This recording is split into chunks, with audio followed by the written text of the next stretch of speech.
Гостиварци од утре ќе имаат техничка вода. По 10 дена неизвестност, Гостивар конечно е на чекор до нормализирање на водоснабдувањето. Според најавите на владата, водата ќе биде технички исправна за употреба, а надлежните и понатаму работат на хиперхлорирање на водоводната мрежа со цел водата која тече од чешмите да може и да се пие. Обезбедивме веднаш вода за пиење.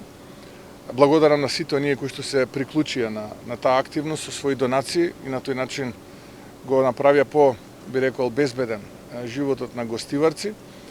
Екипи од Скопје, еве тука и градоначалникот од Водовод се во Гостивар, работат на хиперхлорирање на инсталациите. Очекувам денеска, иако резултатите се веќе добри, но очекувам денеска и вајде да бидеме конзервативни, да речеме утре, да излезе соопштение дека е водата технички исправна за користење.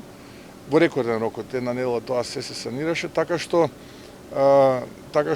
тоа кое што ние како влада можеме да го направиме, го правиме.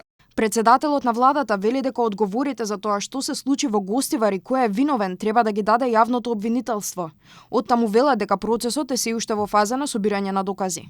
Во тек е прибирање и анализа на сите докази и материјали. Доколку во текот на постапката бидат обезбедени дополнителни докази или се утврдат нови релевантни околности, јавноста ќе биде соодветно информирана. Инаку веќе 10 ден откако гостиварци имаат забрана за користење на водата.